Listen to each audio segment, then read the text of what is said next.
Mr. Adrian Pagsulingan, Information Officer ng OCD Region 1. Mr. Pagsulingan, magandang umaga po. Hello? Hello? Po sir, at lalong-lalo na po sa mga tagapakinig po natin sa atin pong programa. Good morning po. Good morning po. Kumusta po ang panahon nyo dyan sa Region 1? Ayun, sa ngayon po, ang panahon po generally po ay cloudy with scattered rains po sa kasalukuyan dito sa Region 1, sir. Opo, pag scattered, pulo-pulong pag-ulan. Pero pag, Yes, sir. pag umulan po, Mr. Pagsulingan, malakas ba yung ulan na nararanasan nyo?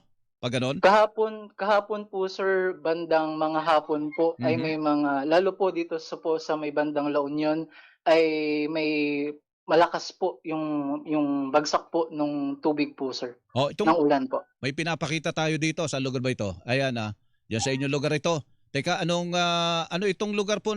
May monitor ba kayo dyan, Mr. Pagsulingan? Yung mga baha sa kalsada na po ito eh. Oh, saan lugar po yun, Mr. Pagsulingan? Hello? Hello La sir. Union. Ayan, check ko lang po yung atin pong monitor. Pero generally po, may mga flooded areas pa din po kasi tayo sir. Sa may bandang dito po sa may Pangasinan at La Union, sir. Yun, So La most Union. likely, yung atin pong fina-flash po ay sa may bandang La La Union. Union or Pangasinan Yun po, sir. po. Bakit po ganyan mataas na po ito itong tubig na ito eh. Ano po ang maliban doon sa malakas ang ulan, kumusta po yung mga ano nyo dyan, mga panangga nyo sa mga baha-baha, Mr. Pagsulingan?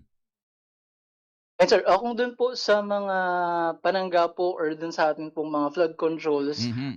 wala pa naman pong mga river systems, specifically po sa mga river systems natin dito sa La Union, ang nasa above critical level po. Opo. So ngayon po, as per our latest po na monitoring, nasa above normal level lang po pero wala pa pong nagsuswell na mga river systems natin. Wala pa po. So, mga gaano karami na po ang na-evacuate nyo kung nakapag-evacuate na po kayo, Mr. Pagsulingan? Ayun po, sa kasalukuyan po, base po sa atin pong latest po na updates po, may more than 500 na po na mga individual yung nag-evacuate po. Dito po ay may 257 na pamilya yung nasa loob po ng mga evacuation centers Oo. at may more than 270 po na mga pamilya ang nasa labas po ng evacuation center or ito po yung mga nakituloy po sa kanilang mga kamag-anak. Sa, sir. sa kabuuan na po yun ng Region 1? Yes po sir, base po sa atin pong latest po Opo. na updates and situational report. Ano po yung talagang malala po na tinamaan po ng baha dyan sa Region 1? May nababanggit pa kasi dito na Pangasinan ba kasali sa inyo? Yes po sir, Opo. bale ang coverage po ng atin pong Region 1 po ay Ilocos Norte, Ilocos Sur, La Union, and Pangasinan. So to answer your question sir, bale sa kasalukuyan sir, hindi pa natin nababanggit kung ano yung pinaka-apektado in terms of yung dun sa pagbaha sir. Pero as per our latest po na monitoring sir, may 26 areas pa din tayo dito po sa may Pangasinan and La Union na binabaha pa din sir. Ay ngayon, teka, yung bagyo natin, sinusubaybayan natin, mukhang ang landfall ay papunta dyan sa Ilocos Sur o kaya La Union, mamayang hapon o gabi.